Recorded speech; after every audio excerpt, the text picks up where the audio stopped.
presentation is about an investigation we did into some water quality complaints that arose during the city's 2023 aquifer pump test. A lot of this information relies on information explained in other presentations that were posted to the city's website.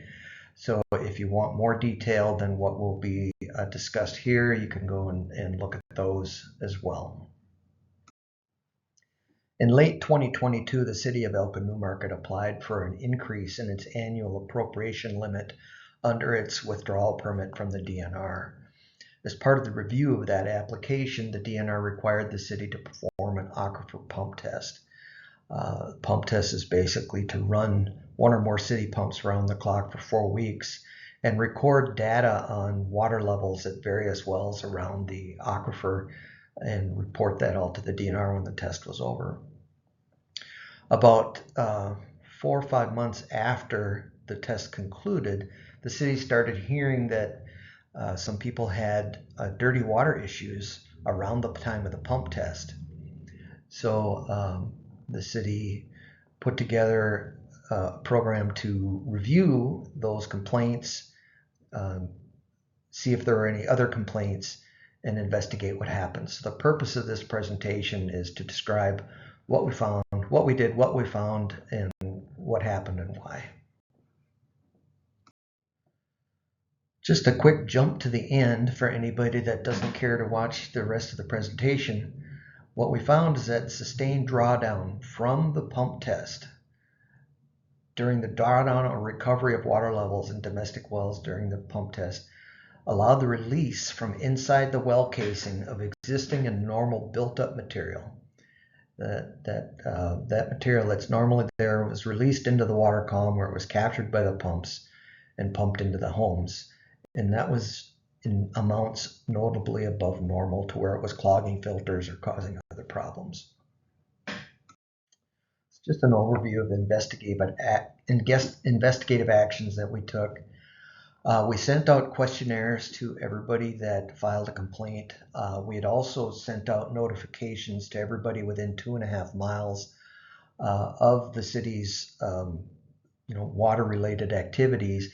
That mailing did advise people we were hearing complaints from the pump test and advise them how to file their own complaint if they'd also experienced something like that. So we sent out all these questionnaires. We looked at well logs that were available for the folks that were complaining.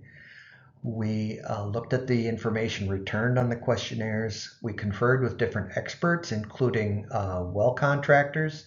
A couple are listed here. The city's hydrogeologist consultant, LRE, Braun Intertech, and Bolton Mink experts. We actually pulled 2 area pumps to look at what we could see on the drop pipe and pump, and talk to those well contractors. And then there were as a part of another part of the DNR's permit requirements, we were doing sampling, so we looked at the results of that first. We had 1 round of sampling done while this investigation was going on, and we took a look at what that might tell us about what could have happened. So just very quick information on interference and drawdown for those that might not have watched the other videos.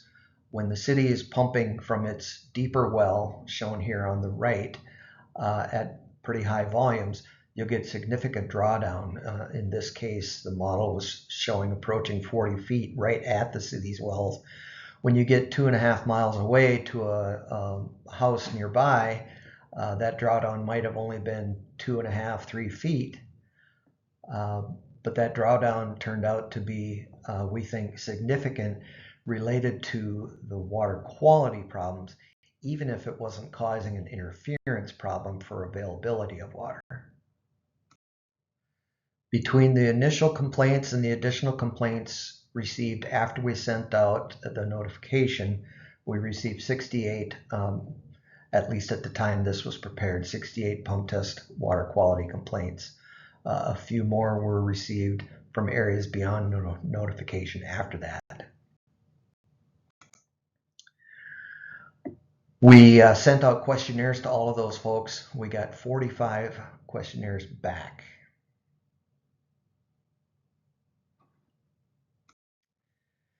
We also reviewed the questionnaire response um, sites to see if there were well logs available. We found well logs for 32 of those. There was no well information at 13 of the 45.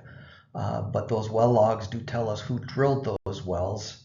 That's broken out on this chart. Majority of them, well, not the majority, but the largest number were drilled by Hartman.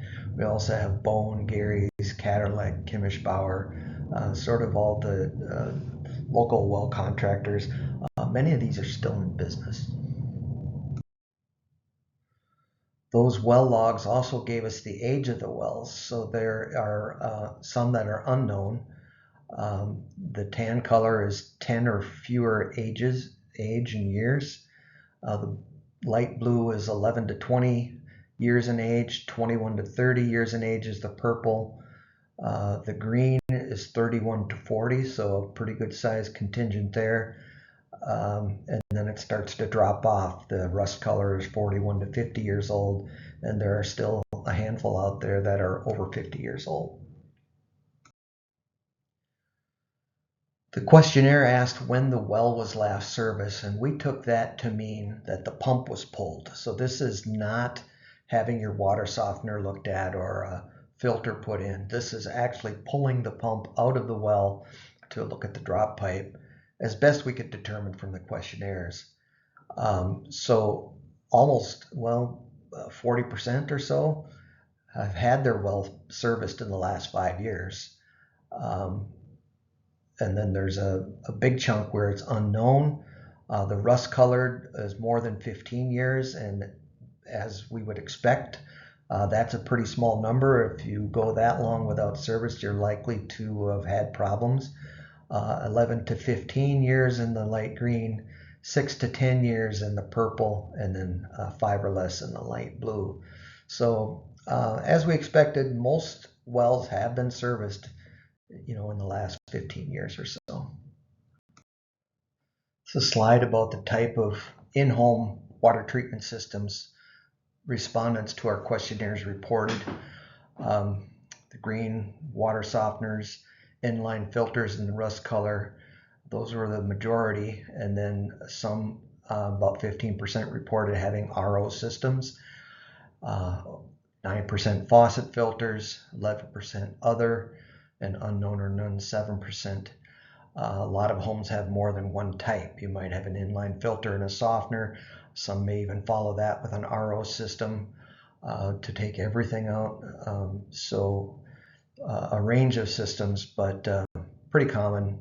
And what we expected to find would be iron filters and softeners because of the rust and hardness in local water. This slide summarizes the type of changes people noted during the pump test that were significant enough to compel them to file a complaint.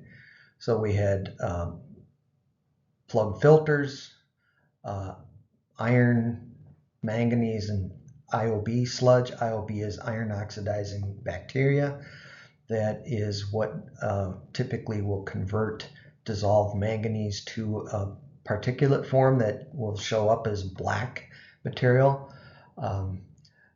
IOB itself is not known to be harmful. Manganese does have a health limit of 100 milligrams per liter, and I'll cover that a little bit in a later slide. We also had people reporting changes in staining on their fixtures, more rust or more black kind of staining on their fixtures, and then color and appearance of the water and taste and odor. And a lot of folks reported no water or lower pressure, and we think that's primarily related to plug filters. That would go hand in hand. If your filter's plugged, you're going to have low pressure or no water until that filter gets cleaned up or changed.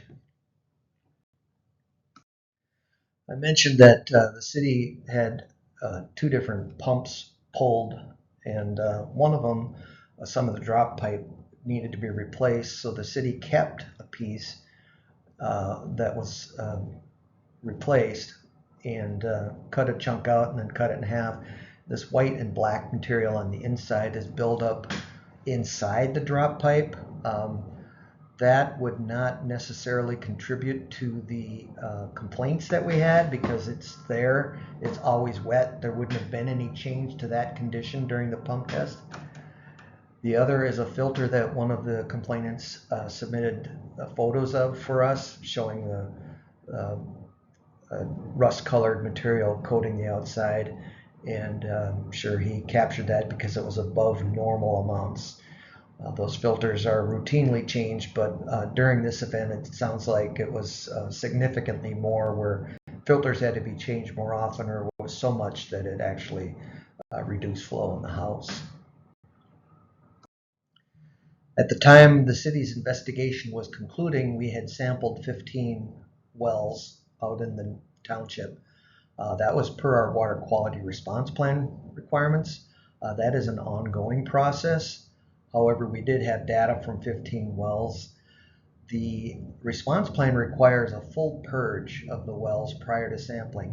What that means is that you have to run water before you take the test so that all the standing water in the well is ejected, and that's to ensure that new water fresh out of the aquifer is being sampled, not water that might have been sitting in the well for a day or two or three. So that turned out to be an important thing. We chose, even though we didn't need to, we chose to sample pre-purge and post-purge for iron and manganese. We wanted to see if there was a difference between the water as it sits in the well and the water as it comes right out of the aquifer. So the sampling did reveal 9 of 15 locations where the manganese in the pre and post work purge was above the health standard of 100 micrograms per liter. You can read it here for yourself, but the pre-purge we had anywhere from less than 5 to over 415 micrograms per liter, and the post-purge, the range was similar, just a little bit higher, 36 to 430. We also, at one location, did see arsenic above the health limit, which is 10 micrograms per liter. There were duplicate samples pulled at that well, and they were measured at 8.2 and 18.6 micrograms per liter. For the most part, the sampling wasn't helpful in making any conclusions about the impact of the aquifer test on water quality because it was only one point in time, and the results were highly variable. But it did indicate that there is clearly a difference in the concentration of dissolved iron and dissolved manganese as it comes out of the aquifer versus if it's sitting in the well. It can change. And then most samples showed less dissolved iron in the well than in the aquifer water. And the only thing I can think is it's changing form. Maybe it's oxidizing, turning to rust, and is not then available for showing up as dissolved iron. But this is only one part of it, not conclusive. We were curious about the potential shown by the sampling for iron and manganese to change form and build up inside the well casing. Our water scientist suspects microbial process because the conditions wouldn't be right for just oxygen alone to convert manganese from dissolved to particulate. It would be adequate for iron. As it's exposed to oxygen in the well, it would rust and change form. We did find IOB, iron oxidizing bacteria, again, not known to be harmful. We sampled for it at 2 wells at random and found it in both. The city does plan to do more sampling for that in future rounds to see how widespread, but we believe it's probably common to wells just because the conditions are pretty similar in all the wells in the area. We did not measure hardness pre and post purge, but it's fairly obvious that pulled wells that hardness contributes to the buildup inside the drop pipe and probably inside the well casing. There's just further evidence of that buildup that I keep talking about inside the well casing.